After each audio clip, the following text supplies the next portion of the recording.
మిక్కిలి ప్రియులారా, ప్రభువును రక్షకుడైన యేసుక్రీస్తు ప్రభువారి యొక్క శుభప్రదమైనటువంటి నామములో ఈ కార్యక్రమాన్ని చూస్తున్న మా ప్రియులందరికీ ప్రభు పేరిట నా శుభాలు. మా ఖుదా ఈసా మసీ మినిస్ట్రీస్ యొక్క పరిచయం ద్వారా మరి గత కొద్ది దినాల నుండి ఈ లాక్డౌన్ కారణం చేత ప్రజల గృహాల్లో ఉండటాన్ని బట్టి మరి దేవుని వాక్యము విని ఎంతోమంది దీవించబడుతూ వస్తూ ఉన్నారు.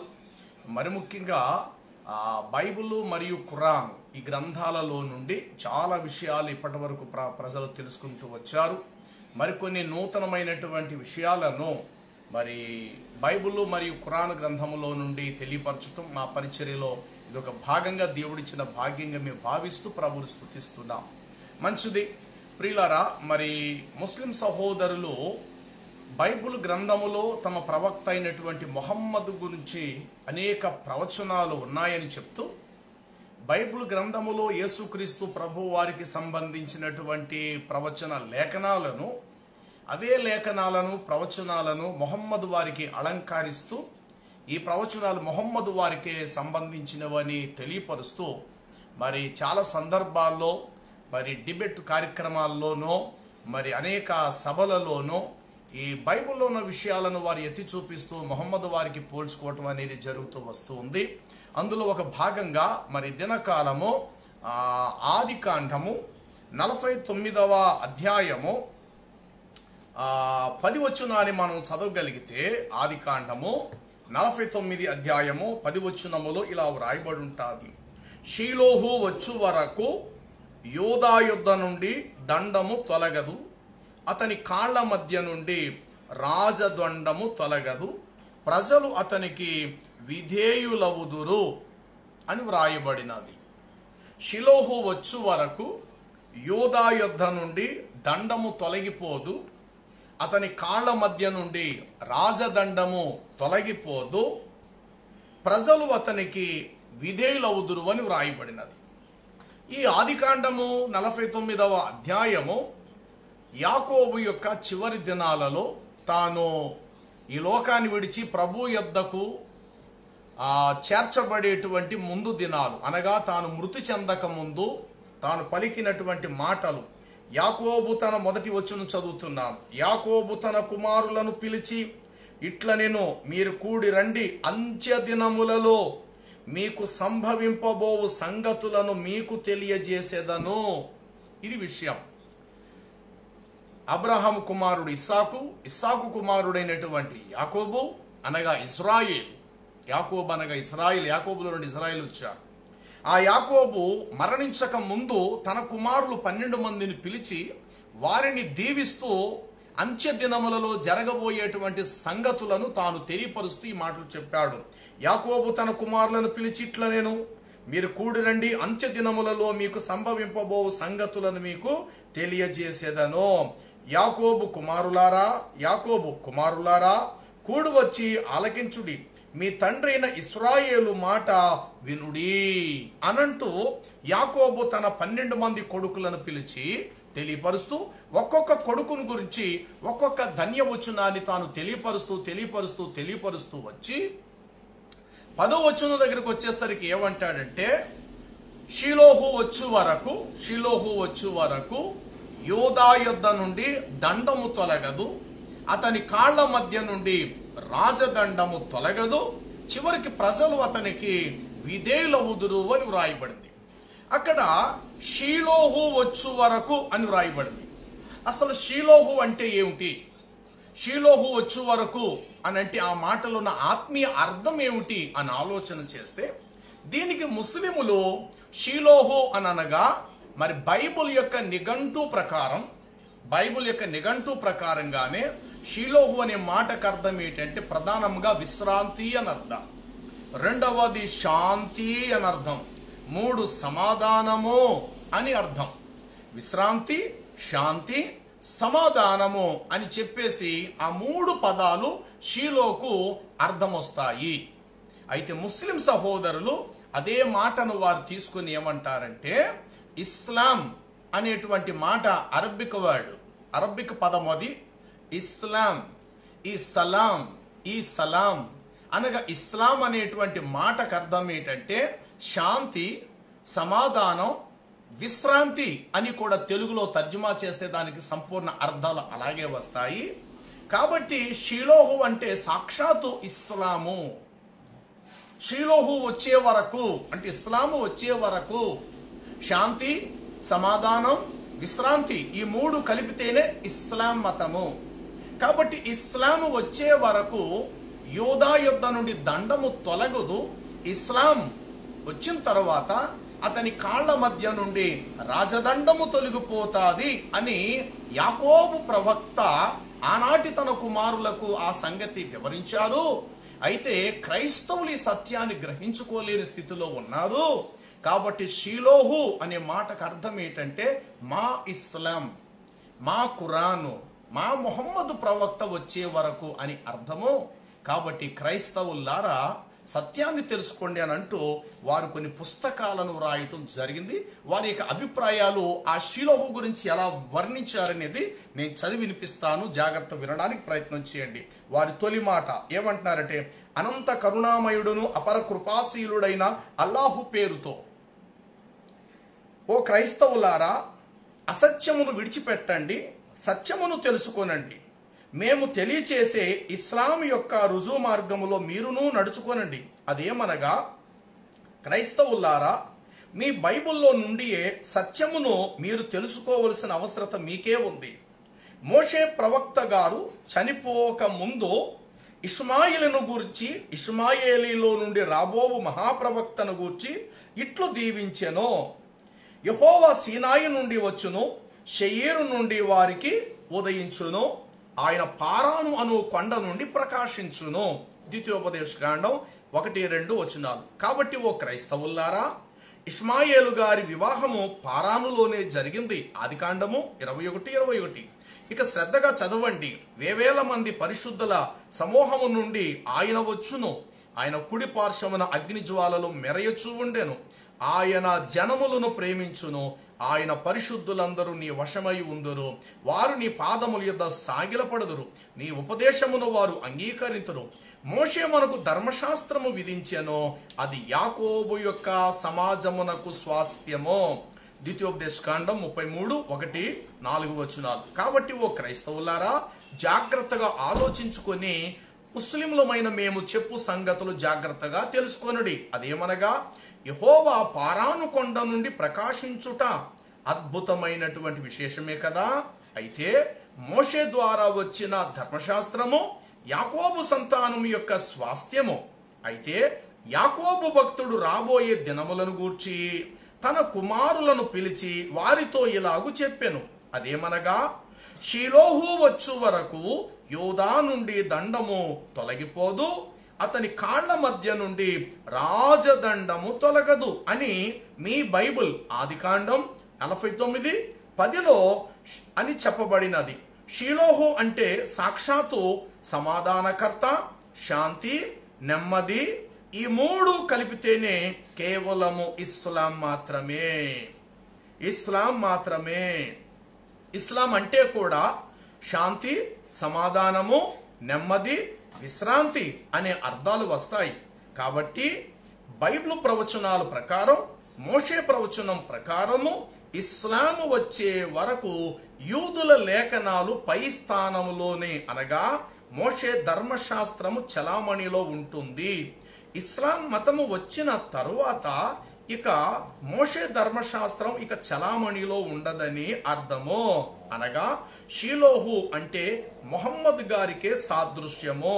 షీలోహు వచ్చిన తర్వాత అనగా మొహమ్మదు గారు ఇస్లాం మరియు ఖురాను గ్రంథములు ఈ మూడు కలిపితే ఇస్లాం వచ్చిన తర్వాత యూదా యుద్ధ నుండి దండం అధికారము పూర్తిగా కొట్టివేయబడి చివరికది ముస్లింలకు మాత్రమే ఇవ్వబడుతుంది అని యాకోబు భక్తుడైనటువంటి ప్రవక్త ఆదికాండము 49:10 వివరించి తెలియపరిచెను. ప్రియులారా, ఇప్పుడు నేను చదివిన ఈ విషయాలన్నీ కూడా ముస్లిం సహోదరులు డైలాగ్ అనే పుస్తకం, తర్వాత బైబిల్లో మొహమ్మదు, తర్వాత ఆదరణకర్త మొహమ్మదే అని చెప్పి వారు రాసినటువంటి కొన్ని పుస్తకాలు, తర్వాత కొన్ని కరపత్రికలను ముద్రించి వారు పంపిణీ చేయటం, ఉచితంగా పంపిణీ చేయటం జరిగినది. వాటిలో ఉన్న విషయాలను తీసుకొని ఇప్పుడు నేను మీ ఎదుట ఈ మాటలు చెప్పడం జరిగింది.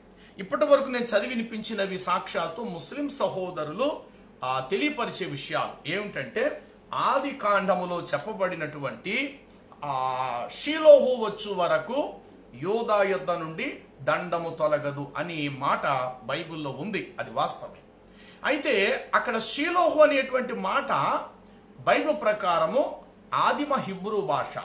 ఓకే, ఇప్పుడు ఆదిమ హిబ్రూ భాష నుండి షీలోహు అనే మాటను మన తెలుగులో ఒకవేళ తర్జుమా చేస్తే అక్కడ అర్థం నేను కూడా చూశాను బైబిల్ యొక్క నిఘంటువులో.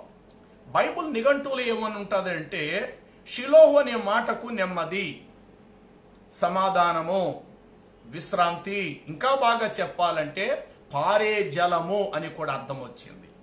ఈ పారే జలం అని ఎందుకు అర్థం వచ్చింది అని అంటే, యెషయా గ్రంథము 8 అధ్యాయము 6 వచనాన్ని మనం చూడగలిగితే 5వ వచనము, యెషయా గ్రంథము 8 అధ్యాయము 5 వచనాన్ని మనం చదివితే అక్కడ ఇలా వ్రాయబడి ఉంటుంది, మరియు యెహోవా ఇంకను నాతో ఇలాగు సెలవిచ్చెను, ఈ జనులు మెల్లగా పారు షీలోహు నీళ్లు వద్దని చెప్పి అని వ్రాయబడింది. మెల్లగా పారు షీలోహు జలము మాకు వద్దని చెప్పి అని ఇశ్రాయేలీలు చెప్పుకుంటున్నారు అనే విషయాన్ని ఇక్కడ ఈ ప్రజలు చెప్పుకుంటున్నారనే విషయాన్ని ఇక్కడ దేవుడు తెలియపరిచాడు. కాబట్టి ఇక్కడ షీలోహు అనేటువంటి మాట కూడా అర్థం ఏంటంటే విశ్రాంతి, నెమ్మది, సమాధానము, విశ్రాంతి అని చెప్తూ పారే జలము, పారే నెమ్మది గల జలం అనే కూడా అర్థం వస్తుందని చెప్పి బైబిల్ యొక్క నిఘంటువులో ఆ విషయాలు చెప్పబడ్డాయి. అయితే ప్రియులారా, మరి మొహమ్మదు గారిని బైబిల్ గ్రంథములో ఉన్న మహాప్రవక్తలతో ఈయన కూడా సమానమే. మొహమ్మదు వారంటే ఎవరో బయట వ్యక్తి కారు.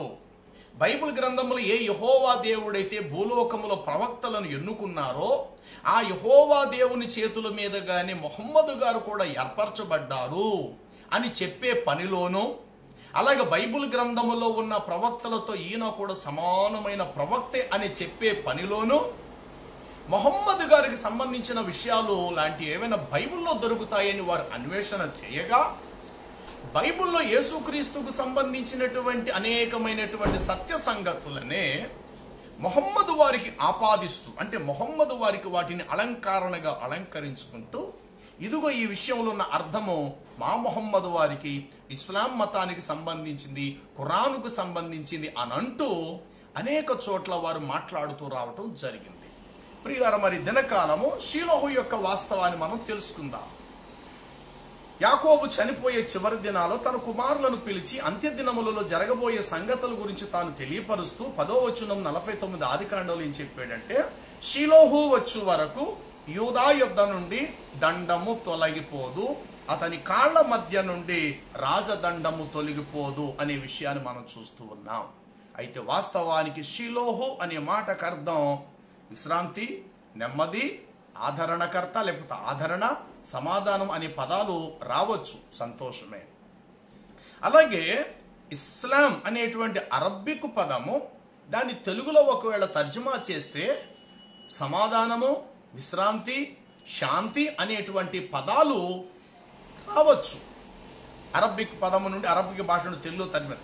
అలా చేసినంత మాత్రాన బైబిల్ గ్రంథములో ఉన్నటువంటి సంపూర్ణ షిలోహునకు ఇస్లాం అనేది సంపూర్ణ పరమార్థం అని కాదు ఇక్కడ అర్థం. సంపూర్ణ పరమార్థం అని కాదు ఇక్కడ అర్థం. నిజానికి విశ్రాంతి అనే దానికి విశ్రాంతి అనేటువంటి పేరు గల ఒక వ్యక్తికి తేడా లేదండి. నిజంగా విశ్రాంతి అనేటటువంటిది కంటికి కనబడలేనిది విశ్రాంతి. అది నిజంగా మనం పొందుకుంటే మనం ప్రశాంతంగా హాయిగా మనం ఉంటాం. ఉదాహరణకు నీళ్లు ఉన్నవి, నీళ్ళను మన కంటితో చూస్తాం, కానీ నీళ్లలోనే మన ప్రాణాన్ని సేద తీర్చగలిగేటువంటి, దప్పికను తీర్చగలిగే లవణాలు మన కంటితో మనం చూడలేం. అగ్నిని కళ్ళతో చూస్తాం, కానీ అగ్నిలో ఉన్న ప్రభావము ఏ వస్తువునైనా బూడిద చేసే గుణాన్ని మనం చూడలేం. గోల్డ్ కలర్లో, రెడ్ కలర్లో, ఎల్లో కలర్లో కనబడే అగ్ని లేక ఆ మంటలు మనం చూస్తాం. బగ్ బగ్ మనం మండే మంటలు చూస్తాం. మంటనే మనం చూస్తున్నాం తప్ప ఆ మంటలో ఏ వస్తువునైనా కాల్చి బూడిద చేసే గుణాన్ని మాత్రం మనం కనిపెట్టలే, మనం చూడలేం. అదే రీతిగా నీళ్లు మనం చూస్తాం, కానీ ఆ నీళ్లలో దప్పికను తీర్చే, సేద తీర్చగలిగే ఆ లవణాలను మన కంటితో చూడలేం. దాహం అనేది మన కంఠంలోనూ, మన కడుపులోనూ, మన నోట్లోనూ మనకు దాహం అనేది ఉంది. ఎక్కడో బావిలో నీళ్లు ఉన్నాయి. బావిలో నీళ్లు మనం తెచ్చుకొని ఆ గుప్పుడు నీళ్లు మనం ఇలా తాగేసరికి త్రాగుతుంటుండగానే ఆటోమేటిక్గా సేద తీరిపోతూ ఉంటారు. తాగిన 10 నిమిషాలకో, తాగిన పావు గంటకో దాహం తీరుతుంది అని కాదు. ఇక్కడ త్రాగుతూ ఉంటుండగానే ఆటోమేటిక్గా దాహము తీరిపోతుంది. మరి దాహం ఏ మూలకి వెళ్ళిపోయింది, దాహం ఏ మూలకి వెళ్ళి కూర్చున్నది అనంటే నిజంగా అది చాలా ఆశ్చర్యం. విశ్రాంతి అనేటువంటి పేరు గల వ్యక్తికి నిజముగా విశ్రాంతికి వ్యత్యాసం లేదండి. ఇప్పుడు విశ్రాంతి అనే పేరు గల వ్యక్తిని తెచ్చి మన ఇంట్లో పెట్టుకుందాం. అతని పేరే విశ్రాంతి అనుకుందాం, అతని పేరే సమాధానం అనుకుందాం. ఆ సమాధానం వేరే వ్యక్తి, విశ్రాంతి అనే పేరు గల వ్యక్తిని తెచ్చి మన ఇంట్లో పెట్టుకుందాం. కష్టాలు సుడిగుండాలు మనం కూర్చొని ఆ విశ్రాంతి అనే వ్యక్తిని తెచ్చి మన ఇంట్లో పెట్టుకుంటే సరిపోద్దండి? అతని పేరే విశ్రాంతి కావచ్చు. విశ్రాంతి అనే పేరు ఉన్నంత మాత్రాన, అతను మన ఇంట్లో తెచ్చుకున్నంత మాత్రాన మనకు విశ్రాంతి దొరుకుతాదా అనేట దొరకదు. నిజమైన విశ్రాంతి అనేది ఒకటి ఉంది. అది ఆకారానికి కంటితో చూస్తే కనబడేటువంటిది కాదు. అయితే జాగ్రత్తగా వినండి. అరబ్బికు భాషలో ఇస్లాం అంటే శాంతి, సమాధానం, ఆదరణ లేక నెమ్మది కావచ్చు, కాదని అంటలేదు. అయితే అదే ఇస్లాము భూమి మీదకు వచ్చిన తర్వాత ప్రజలలో ఎంతమందికి విశ్రాంతిని ఇచ్చింది అనేటువంటిది మనం నమ్మాలి, లేక తెలుసుకోవాలి. నిజంగా ఇప్పటికి 1500 సంవత్సరాల నుండి ప్రపంచంలో ఎంతమంది అండి విశ్రాంతి పొందారండి ఇస్లాం మతము ద్వారా? అసలు ఆలోచిద్దాం. ఇస్లాం మతములో బ్రతికేవారు కోట్ల కొలది ప్రజలు ఉన్నారు, కానీ నిజంగా విశ్రాంతి పొందుతున్నారండి? ముస్లింలు ఇళ్లలో కూడా గుమ్మడికాయలు కట్టుకునేవారు ఉన్నారు, వారు కూడా తావీజులు కట్టుకునేవారు ఉన్నారు, వెండి ఉంగరాలకు రకరకాలైనటువంటి రంగురాళ్ళు కూడా పెట్టుకునేటువంటి వాళ్ళు కూడా ఉన్నారు. నిమ్మకాయలు ఇంకేమో పెట్టుకుంటారు. అంటే అర్థం ఏంటి? వారి పరిస్థితి బాగోలేదనే కదా, విశ్రాంతి, నెమ్మది, సమాధానం లేదనే కదా, గృహాల్లో ఏదో సమస్యలు ఉన్నాయనే కదా. మరి అలాంటప్పుడు వారు ఇస్లాం కలిగి ఉన్న హృదయంలో శాంతి సమాధానం లేనప్పుడు అది ఎలాగ సాధ్యమవుతుంది? నిజమైన క్రైస్తవులైతే, నిజంగా మారు మనసు పొందినటువంటి క్రైస్తవులైతే కనుక ఏ విధమైనటువంటి ఈ అలంకరణ అంటే గుమ్మడికాయ, నిమ్మకాయలు ఇవి కట్టుకొని, ఇవి కట్టుకుంటే మాకు నెమ్మది, సమాధానం దొరుకుతుంది అనేటువంటి పరిస్థితి అయితే నిజమైన ఏ క్రైస్తవులు కూడా పనిచేయరు. కానీ ముస్లింలు అయితే మాత్రము ఉంగరాలు పెట్టుకునే వాళ్ళు ఉన్నారు, తర్వాత ధూపం వేసుకునేవారు ఉన్నారు, ఏదో కీడు రాకుండా మంత్రాలు వల్లించి చేతబడులు, తర్వాత దయ్యాలు వదిలించటము, రక్షరేఖలు ఇవ్వటాలు, ఇలాంటివి అనేది ఇస్లాం మతంలో కూడా ఉన్నాయి. కానీ నిజమైన క్రైస్తవులు ఎక్కడ కూడా అలాంటి పనులు చేయరు. అయితే ప్రియులారా, ఇక్కడ షీలోహు వచ్చు వరకు అనే మాటకు అర్థం ఏమిటంటే సాక్షాత్తు అది యేసుక్రీస్తు వారికి సంబంధించింది, ఇస్లాం మతానికి సంబంధించింది. ఒకవేళ ఆ మాట యాకోబు చెప్తూ ఉన్నప్పుడు ఇంకా ధర్మశాస్త్రం రాలేదు, ధర్మశాస్త్రం అని మోషే కూడా ఇంకా పుట్టలేదు. మరి ధర్మశాస్త్రం తర్వాత ఏమొచ్చింది అనంటే క్రీస్తు వచ్చాడు. క్రీస్తు వచ్చిన 600 సంవత్సరాల తర్వాత ఇస్లాం మతం వచ్చింది. ఒకవేళ మోషే తర్వాత ఇస్లాం మతమే వచ్చింది, మోషే తర్వాత ధర్మశాస్త్రం తర్వాత ఇస్లాం మతం వచ్చింది అనంటే కనుక ఆ మాట సాక్షాత్తు షీలోహు అనేది ఇస్లాంకు సరిపోతుందని అనుకుందాం. కానీ మోషే ధర్మశాస్త్రం వెంటనే ఏమొచ్చింది అనంటే క్రైస్తవ్యం వచ్చింది భూమి మీదకి. క్రైస్తవ్యము, క్రీస్తు, కొత్త నిబంధన అనే గ్రంథం వచ్చిన తర్వాత 600 సంవత్సరాల తర్వాత ఖురాను, మొహమ్మదు, ఇస్లాం అనేటువంటిది వచ్చింది. కాబట్టి యూదా యొద్ద నుండి దండము తొలగదు అనే మాటకు అర్థం ఏమిటి అనంటే ప్రియులారా, మరి యూదులకు ఒక నిష్ఠత ఉంది. యూదులకున్నంత ఆత్మీయ గర్వం, ఆత్మీయ అతిశయం అనేది ప్రపంచంలో ఎవరికి ఉండదేమో. చూడండి, రోమా పత్రిక 9వ అధ్యాయాన్ని మనం చదవగలిగితే అక్కడ ఇలా వ్రాయబడి ఉంటుంది. చూడండి, 4వ వచనము, రోమా పత్రిక 9వ అధ్యాయము 4వ వచనము. వీరు ఇశ్రాయేలీలు దత్తపుత్రత్వమును, మహిమయు, నిబంధనలను, ధర్మశాస్త్రమును, ప్రధానమును, అర్చనాచారములను, వాగ్దానములను వీరివి. అంటే అర్చకులు వీరే, అర్చనాచారములు వీరివే, నిబంధనలు వీరివే, తర్వాత బలి అర్పణములు సమాధానపరిచేది వీళ్ళే, తర్వాత దత్తపుత్రత్వము కూడా వీళ్ళదే, నిబంధనలు వీరివే, ధర్మశాస్త్రం వీరిదే, ప్రధానత్వము వీరిదే, అర్చనాచారములు, వాగ్దానాలు కూడా వీరివే. ఇవన్నీ ఇశ్రాయేలీలు అయ్యున్నందున ఇశ్రాయేల్లో ఉన్న అతిశయం ఏంటి తెలుసా? భూమి ఆకాశము సృష్టించిన దేవుడు మాకు మాత్రమే సొంతము. భూమి ఆకాశం సృజించినటువంటి దేవుడికి మేము మాత్రమే సొంతం. ఆయన మా తాలూకా. మేము ఏదైనా చెప్తే ఆయన చేస్తాడు, ఆయన ఏదైనా చెప్తే మేము వింటాం. కాబట్టి భూలోకంలోకి ఏ మనిషికి, ఏ మతానికి ఆయన సొంతం కారు. ఎందుకంటే మాలో నుండే ప్రవక్తలు లేపుకున్నాడు ఆయన, మాకు మాత్రమే నిబంధనలు ఇచ్చాడు ఆయన, మా మధ్యకు మాత్రమే ధర్మశాస్త్ర గ్రంథం అనేది వచ్చింది. ప్రవక్తలందరూ మాకు సంబంధించిన వారే. కాబట్టి మేము ఎవరితోనూ మాకు సంబంధం లేదు, ఎవరితోనూ మేము మాట్లాడము. కాబట్టి ఎవరైనా సరే మా చేతి కిందే, మా కాళ్ళ కిందే తుడిచివేయబడిన మురికి వంటి వారే వాళ్ళందరూ, మేమే చాలా ఉన్నతమైన వాళ్ళు అనేటువంటి ఒకలాంటి అతిశయము, గర్వము ఎప్పుడు కూడా యూదులుకుంటుండే ఉండేది. బలి అర్పణలు వీరియే, తర్వాత పాపిని పరిశుద్ధపరచటం కూడా వీళ్ళదే, దేవుని యొద్దకు పోయే మార్గం చూపించటం కూడా మా చేతుల్లోనే ఉంది. మేం ప్రార్థన చేస్తేనే ఆకాశమందున్న దేవుడు మా ప్రార్థనలు విరిగించి ప్రజల పాపం నుండి క్షమించాలన్నా మేం చేస్తేనే జరుగుద్ది. ఇలాంటి అతిశయం అంతా కూడా ఇశ్రాయేలు ప్రజలలో మాత్రమే ఉంది ప్రియులారా. అయితే ఇక్కడ యాకోబు ఏమంటాడు అంటే, షీలోహు వచ్చే వరకు యోధా నుండి దండము తొలగదు అన్నాడు. దండం అనగా ఆధిపత్యము, పోరు, లేకపోతే అతిశయము. ఆధిపత్యము, పోరు, అతిశయం ఇవన్నీ కూడా యూదుల మధ్య ఉన్నారు.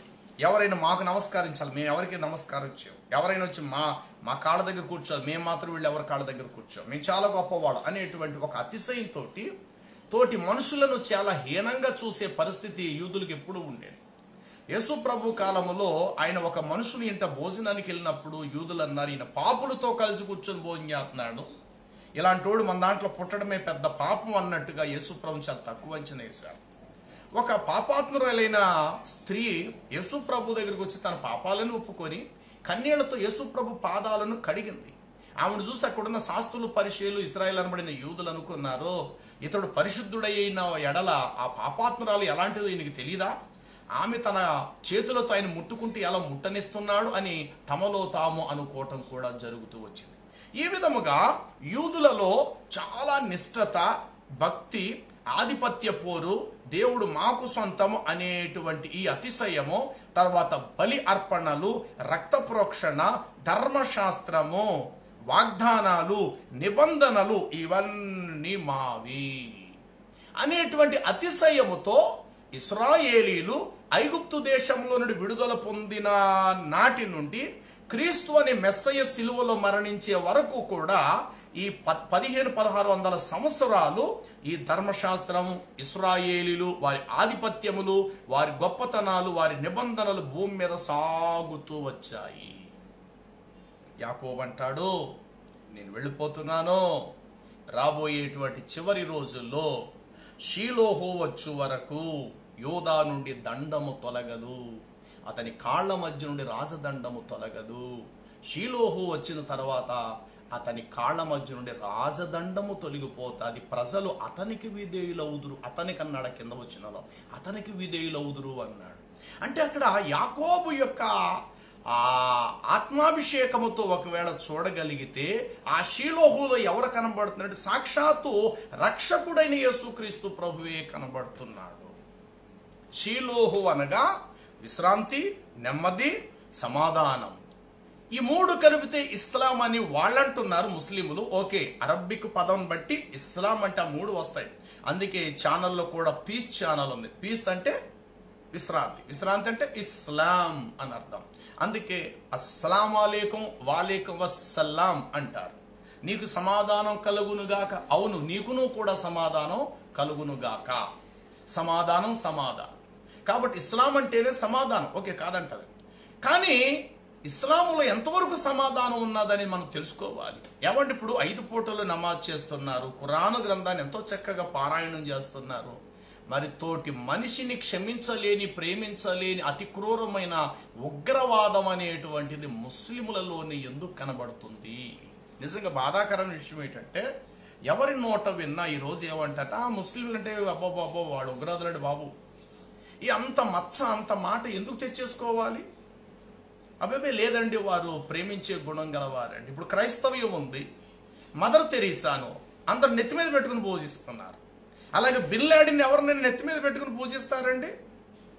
మదర్ తెరీసా పేరు మీద ఈరోజు ఎన్నో స్వచ్ఛంద సేవా కార్యక్రమాలు అయితే, ఎన్నో మిషనరీస్, ఎంతో మంది హాస్పిటల్స్, ఎన్నో మెడికల్ కాలేజెస్, ఎన్నో స్కూల్స్, మరెన్నో మరెన్నో మరెన్నో మరెన్నో mother Teresa mother Teresa mother Teresa. అలాగే భారతదేశానికి వచ్చినటువంటి డాక్టర్ విలియం కేరీ గారు ఈ బైబిల్ గ్రంథాన్ని తెలుగులో మరి అనేక భాషల్లో ముద్రించినటువంటి ఇంగ్లాండ్ దేశం నుండి వచ్చినటువంటి డాక్టర్ విలియం కేరీ గారి టైంలో ఆయన ద్వారానే ఈరోజు భారతదేశానికి బ్యాంకులు, అసలు బ్యాంకులో డబ్బు దాచుకోవటం అనేది స్టార్ట్ చేసింది ఆయన. తాలూకా ఆఫీసులు అనేవి, ఈ కోర్టులు అనేవి, ఇవన్నీ కూడా స్టార్ట్ చేసినటువంటి వ్యక్తి ఎవరంటే డాక్టర్ విలియం కేరీ గారు. ఆ రోజుల్లో ఆయన పేరు మీద ఉత్తరాలకు స్టాంప్ అంటిస్తారు కూడా, చూసారండి? అలాంటి స్టాంపు కూడా ఆయన పేరు మీద కూడా స్టాంపులు ముద్రించి భారతదేశంలో ఇవ్వటం జరిగింది. ఎవరు ఈ యొక్క డాక్టర్ విలియం కేరీ గారు అంటే ఆయన క్రైస్తవుడు. ఆయనే భారతదేశంలో సతీ సహగమనం అనగా భర్త చచ్చిపోతే భర్తను కాల్చే కట్టెల మీదే భార్యను కూడా తగలబెట్టేయాలి అనేటువంటి నినాద ఉద్దేశం భారతదేశంలో ఎప్పటి నుండో పాతికిపోయింది. ఆ విషయంలో డాక్టర్ రాజా రామ్మోహన్ రావు గారు ఎంతో ప్రయత్నం చేశారు. ఈ సతీ సహగమనం అనేటువంటి దానిని బంద్ చేయాలి, భర్త చచ్చిపోతే మాత్రం భార్య మాత్రం మనిషి కాదా, ఆమెకు ఫ్రీడమ్, స్వాతంత్రం ఇవ్వాలి, ఒక పిల్లలు గల తల్లి అయి ఉండొచ్చు, వీలైతే ఆమె మళ్ళీ ఒక పెళ్లి చేసుకొని తన బిడ్డలను చక్కగా పాలించే తల్లిగా ఉండొచ్చు అని చెప్పేసి డాక్టర్ రాజా రామ్మోహన్ రావు గారు ఎంతో ప్రయత్నం చేసినప్పటికీ డాక్టర్ విలియం కేరీ గారు ద్వారా ఫైనల్గా ఆ యొక్క అనుకున్న సంకల్పం పూర్తిగా నెరవేర్చడం జరిగింది. ఇన్ని మహత్కరమైన కార్యాలు చేసింది ఎవరంటే క్రైస్తవుడైనటువంటి డాక్టర్ విలియం కేరీ గారు. అలాగే మదర్ తెరీసా. ఏమంటే ఈరోజు వాళ్ళు ఫోటోలు పెట్టుకునేవారు ఉన్నారు, వాళ్ళను గణపరిచే వాళ్ళు ఉన్నారు, వాళ్ళ పేరు మీద ఎన్నో స్వచ్ఛంద సేవా కార్యక్రమాలు జరుగుతూ ఉన్నాయి కదా. మరి బిన్ లాడెన్ ఫోటో పెట్టుకొని, బిన్ లాడెన్ పేరు పెట్టుకొని ఈరోజు ఎందుకండి స్వచ్ఛంద కార్యక్రమాలు, ప్రజలకు మంచి చేసే కార్యక్రమాలు ఎందుకు లేవండి? మరి బిన్ లాడెన్ ఎవరు అనంటే 5 పూటలు నమాజు చేసి అల్లాయే సృష్టికర్త, మొహమ్మదే అంతిమ దైవ ప్రవక్త అని విశ్వసించే వారిలో బిన్ లాడెన్ కూడా ఒక వ్యక్తే కదా. నేనంట వారి ద్వారా ఏం మేలు కలిగింది ప్రపంచానికి. అలాగే కసబ్బు, మహారాష్ట్రలో, బాంబేలో ఎంతమంది చనిపోయారు? ఏమంటే వాళ్ళ వల్ల ఏం సమాధానం వచ్చింది చెప్పండి, ఏ శాంతి వచ్చింది చెప్పండి? నేనంటే ఇస్లాం అనే మాటకు అర్థము సమాధానం కావచ్చు కాక, కానీ దాన్ని అనుసరించేటువంటి వారిలో ఎంతవరకు ప్రజలకు మేలు చేసి ప్రజలలో వారిని బట్టి విశ్రాంతినిచ్చేవారుగా ఉన్నారు? నిజంగా యేసుక్రీస్తు ఎవరో తెలుసా? సమాధానకర్త. షిలోహు అంటే సమాధానం అని అర్థం. యేసుక్రీస్తు ఎవరంటే 9 యెషయా గ్రంథం 6వ వచనం ప్రకారం ఆశ్చర్యకరుడు, ఆలోచనకర్త, బలవంతుడైన దేవుడు, నిత్యుడగు తండ్రి, సమాధానకర్త అని చెప్పి రాయబడింది. రెండవది యేసుక్రీస్తు ఎవరో తెలుసా? ఆయన ఈ లోకంలో ఉన్నప్పుడు చెప్పారు ఆయన, ఇదిగో నా శాంతినే నేను మీకు ఇచ్చుచున్నాను, లోకం ఇచ్చున్నట్లుగా నేను మీకు ఇచ్చుట లేదు, నా శాంతి, నా పీస్, నా శాంతినే మీకు ఇస్తున్నాను అన్నాడు. ఇప్పుడు తెలుగులో నా శాంతి అనే మాట ఒకవేళ అరబ్బిక్ భాషలో బైబిల్ తర్జుమా అయితే అరబ్బిక్ భాషలో ఆ సందర్భం ఏముంటో తెలుసా? నా ఇస్లామును మీకు ఇచ్చుచున్నాను అంటాడు యేసు ప్రభు. నా శాంతినే మీకు ఇస్తున్నాను అనే మాట, అది ఒకవేళ ఆ మాటను అరబ్బిక్ భాషలో బైబిలే గనుక తర్జుమా, అరబ్బిక్ భాషలో ఒకవేళ మనకు బైబిల్ ఉంటే అరబ్బిక్ భాషలో అక్కడ ఆ పదం ఎలా ఉంటుందంటే నా ఇస్లామును నేను మీకు ఇచ్చుచున్నాను అంటాడు. అయితే ప్రియులారా, యేసుక్రీస్తు నిజానికి ఈ లోకానికి వచ్చి శాంతిని సమాధానించాడు. మూడోది మత్తయి సువార్త 11:28 చెప్తాడు ఆయన, ప్రయాసపడి భారం మోసుకుంటున్న సమస్త జనులారా నా యొద్దకు రండి, నేను మీకు విశ్రాంతినిస్తాను అని చెప్పాడు. అంటే యేసు ఎవరంటే సమాధానకర్త, యేసు ఎవరంటే శాంతి, యేసు ఎవరంటే విశ్రాంతినిచ్చువాడు. ఈ 3 పేర్లే షీలోహు. దీనిని యాకోబు దర్శనములు చూసి చెప్పాడు. షీలోహు వచ్చే వరకు, యేసు వచ్చే వరకు బలులు నడుస్తాయి భూమి మీద. యూదా యొద్ద నుండి దండము తొలగదు. యూదా మతములో ఆచారాలు, సిద్ధాంతాలు, మూఢనమ్మకాలు ఉంటాయి. బలులర్పణ, రక్త ప్రోక్షణ, అమావాస్య నాడు కొమ్ము ఊదుట, ఈ సున్నతి సంస్కారము మొదలగు ఈ ఆచారాలన్నీ కూడా షీలోహు వచ్చే వరకే ఉంటాయి. షీలోహు వచ్చిన తరువాత రాజదండము అతని మధ్యలో నుండి లేచిపోవును. అంటే ఇక ఆధిపత్యం, ఖచ్చితంగా బలర్పించాలి, ఖచ్చితంగా మీరు పని చేయాలి. ఈరోజు వెతికితే ప్రత్యక్ష గుడారం లేదు, ఈరోజు వెతుకుదామంటే ఇత్తడి గంగాళము లేదు, ఈరోజు వెతుకుదామంటే బలిపీఠం లేదు. మరి ఈరోజు బలులర్పించే ప్రదేశం ఏదండి? ఇజ్రాయేలీలకి 2000 సంవత్సరాల వరకు అవి నడుస్తూ వచ్చే యేసు ప్రభు వారి కాలంలో. షీలోహు వచ్చిన తరువాత యూదా యొద్ద నుండి రాజదండము తొలగిపోవును. దీనినే సంఖ్యాకాండము 24:17 బిలాము ద్వారా దేవుడు అదే మాట చెప్పించాడు. నక్షత్రము యాకోబులో ఉదయిస్తాది. అలా ఉదయించడంతో ఏం జరుగుతుందంటే రాజదండం ఇశ్రాయేలు నుండి లేచిపోవును. నక్షత్రము యాకోబులో ఉదయిస్తాది, రాజదండము లేచును. ఇదే మాట షీలోహు వచ్చును, యూదా యొద్ద నుండి దండము తొలగిపోవును. ఎంత చక్కగా ఉన్నదండి ఈ మాట. ఈ షీలోహు అనేది సాక్షాత్తు యేసునాథునికి సంబంధించిందే తప్ప షీలోహు అంటే మొహమ్మదు వారికి సంబంధించిందైతే కాదు. విచిత్రం ఏమిటంటే, విశ్రాంతినిచ్చేవాడికి విశ్రాంతి అవసరం అండి.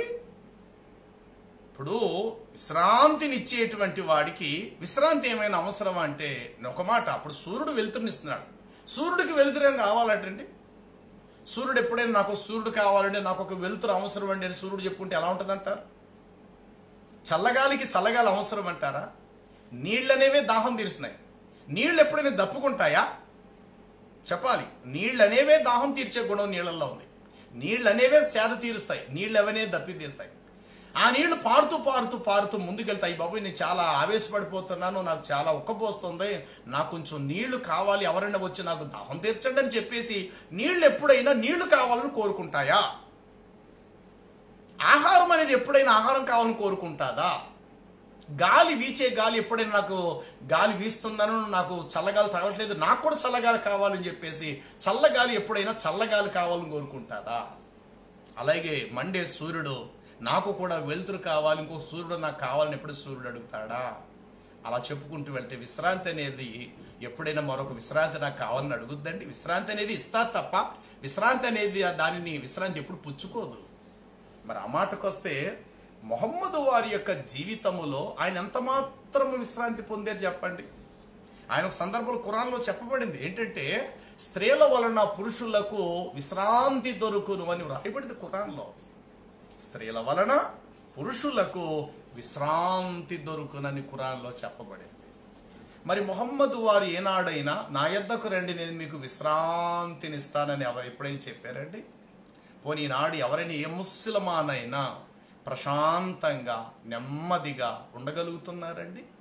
ఏదైనా చిన్న సమస్య, మతం పేరు మీద ఏదైనా చిన్న సమస్య జరిగితే చాలు ఆ ఏరియా అంతా కూడా చాలా ధ్వంసం చేసే పరిస్థితులు అక్కడక్కడ మనం చూస్తున్నాం. ఎందుకంత ఆవేశం, ఎందుకంత బాధ పొందియాలా? సరే, ఒకవేళ నీ మతాన్ని దూషించారు, సరే నువ్వు క్షమించు, అల్లాహ్కి ప్రార్థించి దేవా తెలియక వారు అమాయకంగా ఇలా అనేశారు అని ఒక నవ్వు ముఖం పెట్టుకొని ఒక నవ్వుతూ, క్రైస్తువులు బైబిల్ ప్రకారం అయితే నిన్ను కొట్టువాడిని రెండో చెంప చూపించు, నవ్వుతూ వాడిని క్షమించాలి.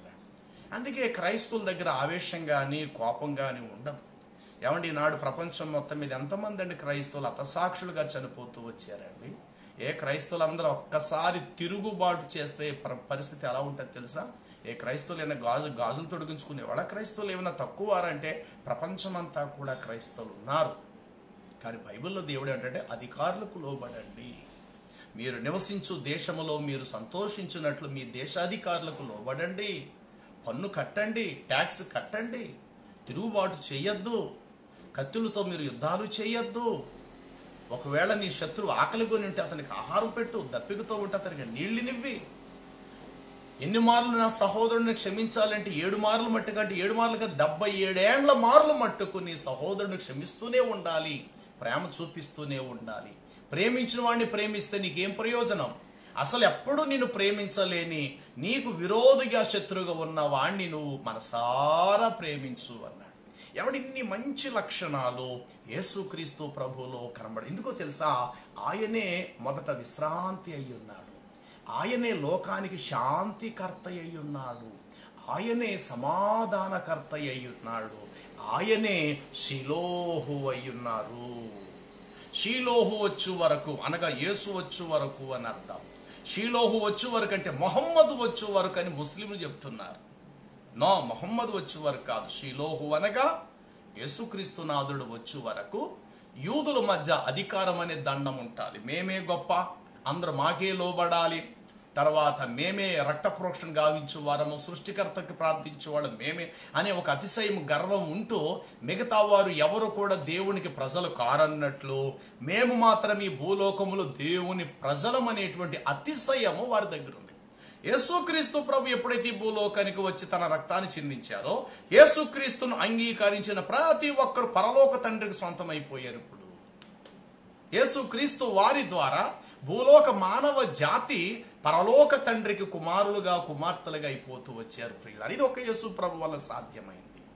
ఆ యేసుక్రీస్తు ప్రభువే ఆనాడు ఆదికాండం 49:10 షిలోహు వచ్చు వరకు యోధా నుండి దండము తొలగదు అన్నాడు. ఇంకా షీలోహు అనే మాటకు అర్థం ఏంటో తెలుసా? విశ్రాంతి, నెమ్మది, సమాధానము అని మాత్రమే గాక షిలోహు అనే మాటకు అర్థం ఏంటంటే నెమ్మదిగా పారే జలము అని అర్థం. ఈ షీలోహు అనే పదములో నుండే కొంతకాలానికి సిలోయిము అనే పదం కూడా వచ్చింది. సిలోయిము అనే మాటకు అర్థం ఏంటంటే పంపబడినవాడు అని అర్థం. షీలోహు అనే మాట ఆదికాండము 49:10 అక్కడ మీరు చూస్తే ఫుట్ నోట్లో 1 అనే అంకి ఇచ్చి కింద ఫుట్ నోట్లు ఏమన్నట్టు తెలుసా? షీలోహు వచ్చే వరకు కాదు, షీలోహుకు వచ్చే వరకు అని అర్థం. ఇశ్రాయేలీలు ఐగుప్తు దేశంలో నుండి వారు విడుదల పొందిన తర్వాత వారు ప్రయాణం చేస్తూ చేస్తూ చేస్తూ చేస్తూ యెహోషువ గ్రంథము 18 అధ్యాయము 1 వచనములో చూస్తే వారు ఇశ్రాయేలు ప్రజలందరూ కూడా ఎప్పుడు కూడుకోలేనంతగా షీలోహులో వారు కూడుకున్నారు అనే మాట మనం చూస్తాం. చూడండి, యెహోషువ గ్రంథము 18వ అధ్యాయము 1 మాటలో మనం గమనిస్తే అక్కడ ఇలా వ్రాయబడి ఉంటుంది.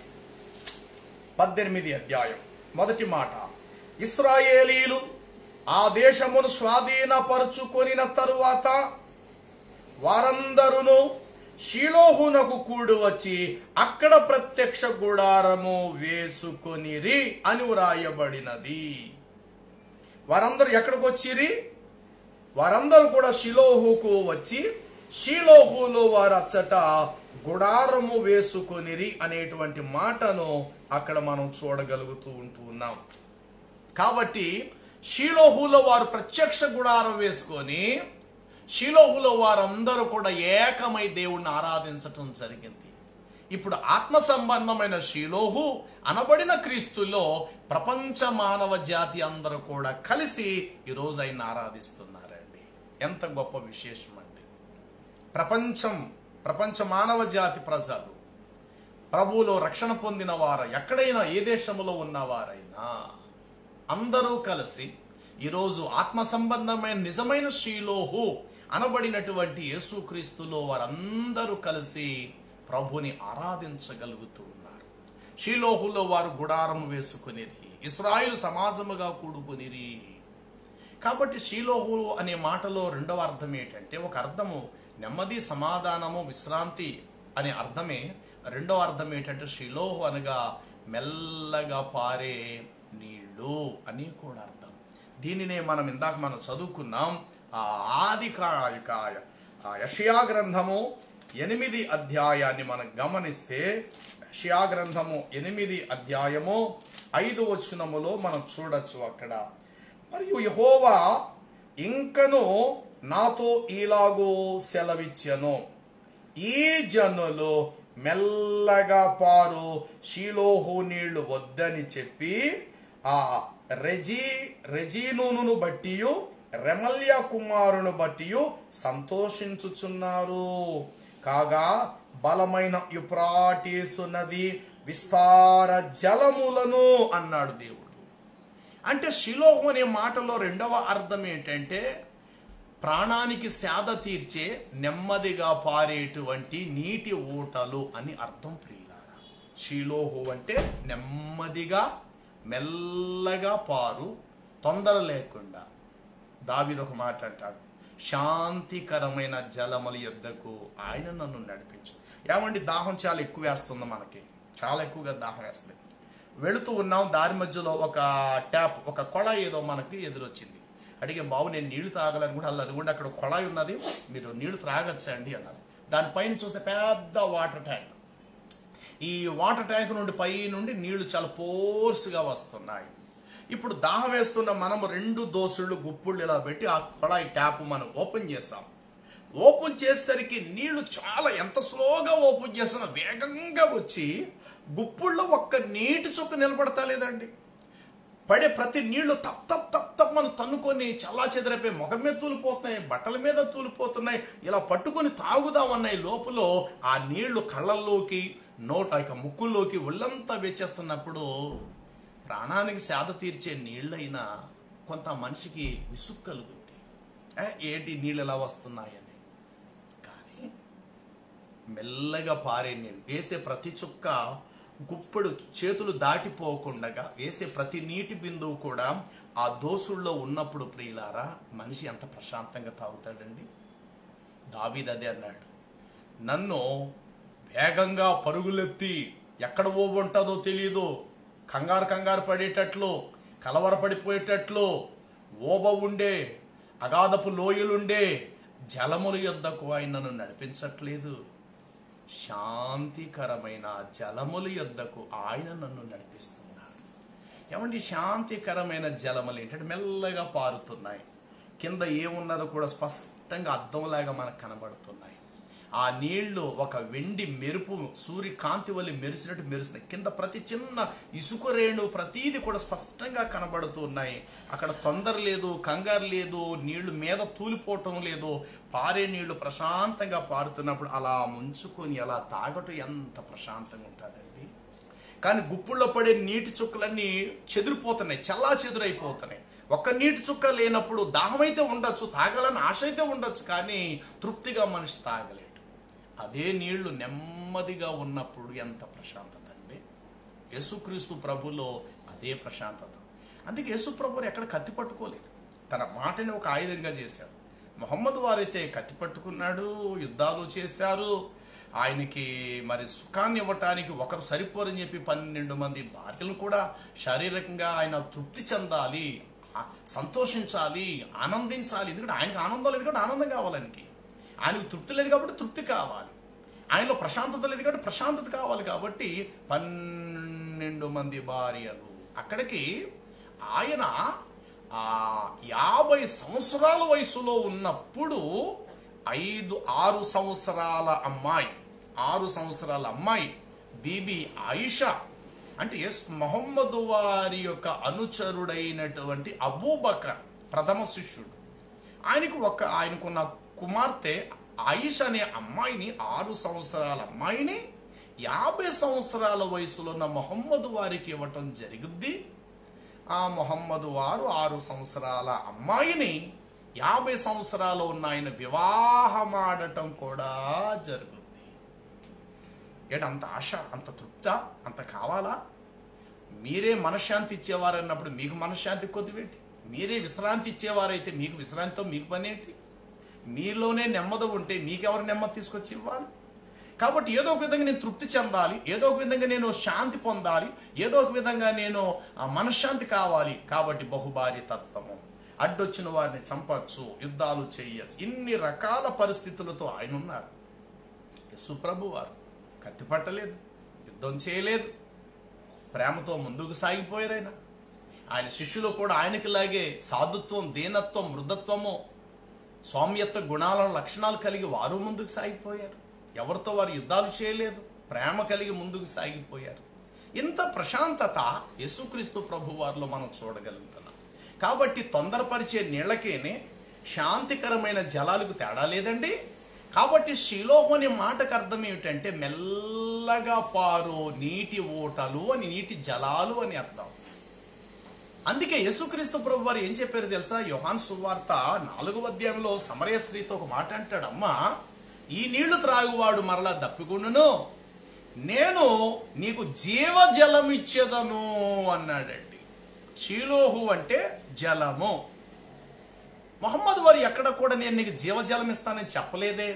ముస్లిములు షిలోహు అన్న పదాన్ని మొహమ్మద్ వారికి అలంకరించుకోవడానికి, అసలు షిలోహు అంటేనే మెల్లగా పారేటువంటి నీళ్ళు. నిజమే, దాహంతో ఉన్న వ్యక్తి కలవరం ఉంటుంది, చచ్చిపోతానేమో, అయ్యో దప్పికతో నేను నా ప్రాణం తల్లడిల్లిపోతుందన్న ఆలోచన వాడుకుంటాను. కాస్త నీళ్లు త్రాగేసరికి ఆటోమేటిక్గా ప్రశాంతత వచ్చేస్తుంది, కాస్త నీళ్లు తాగేసరికి ఆటోమేటిక్గా నెమ్మది వచ్చేస్తుంది, కాస్త నీళ్లు త్రాగేసరికి ఆటోమేటిక్గా అమ్మయ్యా అని సేద తీరి ప్రాణానికి విశ్రాంతి దొరుకుతుంది. అంటే షిలోహు యొక్క నీళ్లు త్రాగితేనే విశ్రాంతి, తాగితేనే నెమ్మది, త్రాగితే ప్రశాంతత.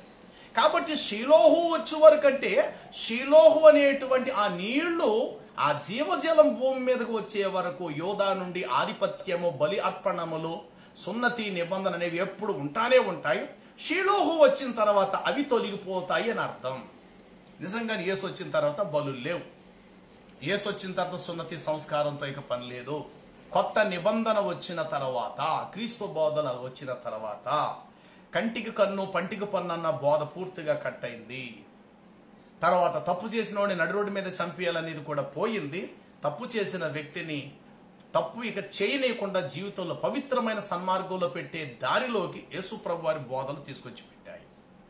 కాబట్టి యేసు ప్రభు వారు వచ్చిన తర్వాత భూలోక పరిస్థితులే మారిపోయినాయి. ప్రియులారా, ఏమండి నాడు ఎంతోమంది రాడికల్స్, గోండాలు, హంతకులు, దొంగలు, వ్యభిచారులు, విగ్రహ ఆరాధకులు, అలాంటి వాళ్ళందరూ కూడా ఈరోజు షిలోహు యొక్క నీళ్లు త్రాగి యేసుప్రభు వారిని అంగీకరించి జీవితాలు మార్చుకుంటున్నారు.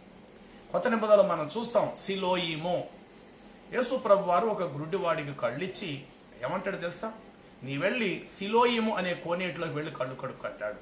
యోహాను సువార్త 9వ అధ్యాయము 7వ వచనములో ఆ మాట మనకు కనబడుతుంది. అక్కడ అంటాడు, సిలోయిము అనే మాటకు అర్థం ఏమిటి అంటే పంపబడినవాడు. సిలోయిము అనే మాటకు పంపబడినవాడు. మరి షిలోహు అని అంటే అర్థం ఏంటంటే రాబోవాడు, వచ్చేవాడు, జీవజలము. షిలోహు వచ్చు వరకు అన్నాడు అక్కడ యాకోబు భక్తుడు 49:10. కాబట్టి కింద ఫుట్ నోట్లు ఏమి ఇచ్చారంటే